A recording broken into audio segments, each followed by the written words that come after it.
Hello guys, ayan. Good afternoon guys. So for today's video is nandito kami sa Intramuros. And then yung first stop namin is dito sa Baluarte de San Diego. Ito po, pakita ko sa inyo. Ito guys. Nandito kami ngayon sa Baluarte de San Diego. Dito pa lang kami sa entrance mismo. Yan. At ito yung makikita nyo dito sa loob.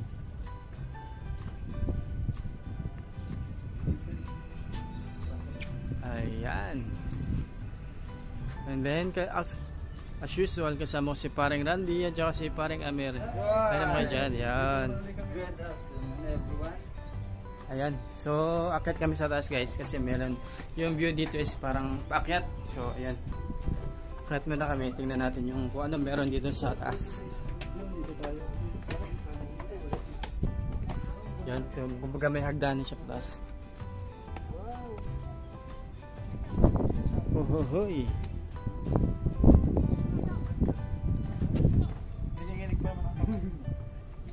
Ito pala yung view niya dito guys. Ayun guys, kung makikita nyo, ipakita ko sa inyo Ayan. Yun yung view dito.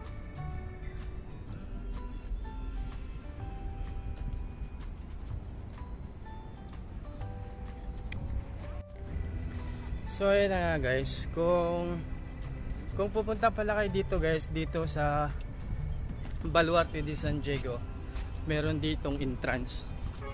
So ang entrance niya po ay 75 pesos. Pero yung ibang, madami kasi pala talagang pasyalan dito sa Intramuros. So parang sabi kasi nung naghatid dito na yung pedicab, itong San Pedro, Baluarte de San Diego, at saka may isa pang top over dito na may entrance. So parang dalawa dito yung may entrance po. Dito yung 75 pesos. And dito yung una namin na gusto ang puntahan kasi nga parang ang ganda niya tingnan. So ayan guys, ito yung view niya dito.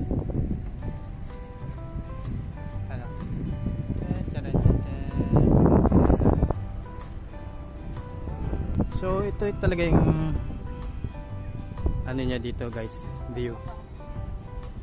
Ayan. Kitang-kita yung Manila Hotel. At dyan po yung parang baba nung parang hindi ko alam kung anong tawag dyan, pero parang may kwarto something, may form dun sa baba. And then doon tayo galing kanina sa baba. At dyan may tao doon po yung pinaka-entrance mismo. So ayun guys, so hopefully madami tayong mapapasyalan ngayong araw na to kasi madami palang top over dito. So sana makapasyal tayo. Ayun.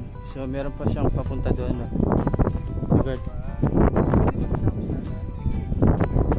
So ayun na nga guys, lakad-lakad na kami. Pwede ba doon? Try ko lang dito. So dito guys, tingnan natin kung ano yung pinakadulo nitong na to. So tingnan natin kung dyan na ba yung kalsada. So ngayon sobrang init guys. Tirik na tirik yung araw, wala tayong jacket. Babad naman tayo sa init. Pero okay lang, worth it naman. So ayan, ito pala yung view nya dito guys. Nakakalula, parang nakakatakot. Ito pala dito guys, yung kung di ba pagpupunta kayo dito sa Manila, sa Luneta Park banda, dun sa mismong sa City Hall, Manila City Hall, makikita nyo itong part na to. Itong part na to, di ba yung may mga nagugolf. So dito po yun guys. Ayan, may mga nagugolf po doon. Ayan, sobrang ayan, makikita nyo. Ayan, ito po yung dulo nun.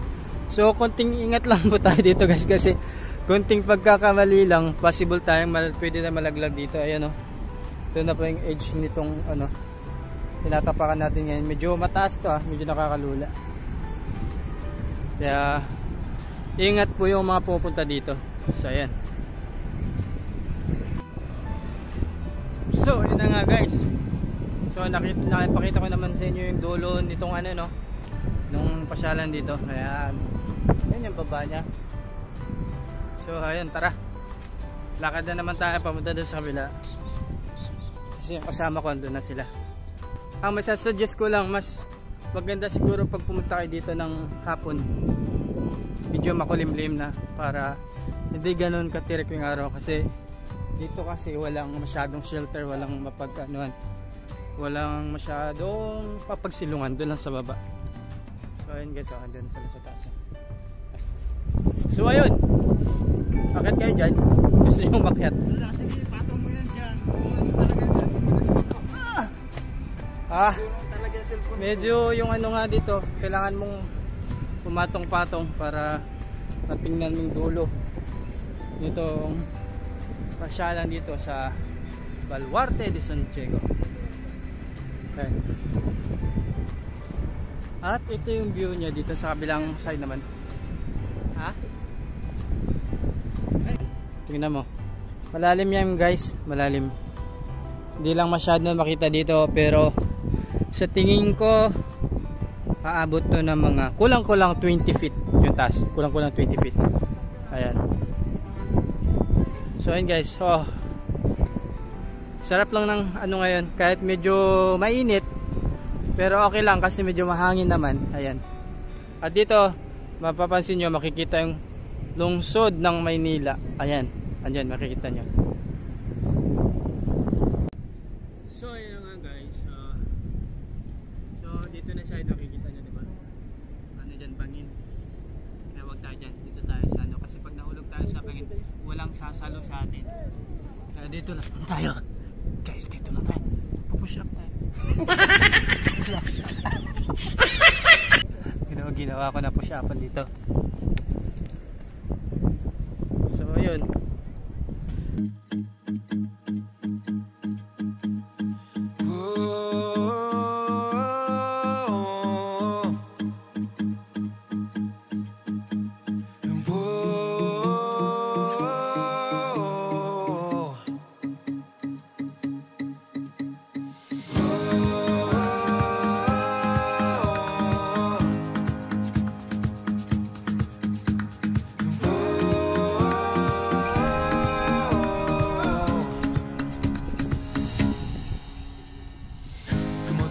Si l'on s'aimait, à se promettre l'éternité, si l'on vivait ivre d'amour, comme dans les contes et des histoires, si l'on laissait couler les jours, en profitant de chaque pas, malgré nos douleurs et nos craintes, en se serrant fort dans les bras, si l'on s'aimait,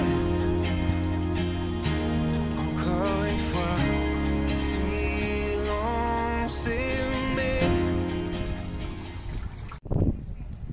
So ayun guys, dito naman kami sa park, dito sa kabilang park ng Baluarte de San Diego. Dito titingnan natin.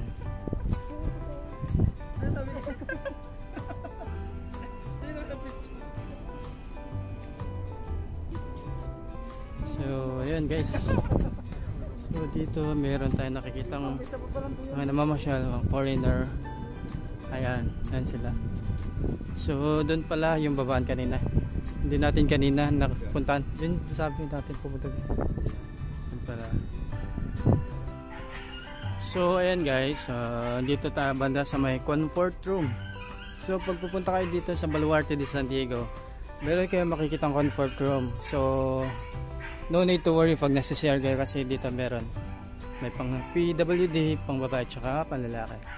Ayan. At saka ito yung dito.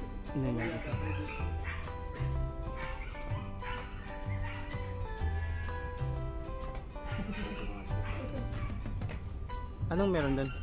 Wala namang mga tagalinis yun nandyan. Gusto nila yan. Ha? Ayun guys, meron ditong area na ano. Ayan, parang ano lang din, simpleng garden lang, kaya medyo tago. Okay, maganda picture dito.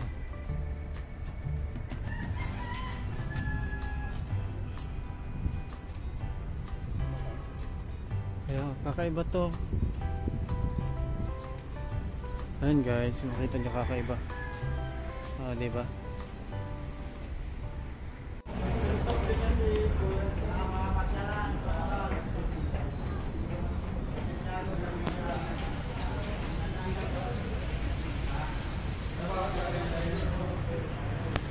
Ayun guys, nandito kami sa may tapat ng City Hall, Manila City Hall. At ito yung sa mismong underground niya. Ayan. Yan, yung mga design. Ayan, dalawa ko kasama. Diba?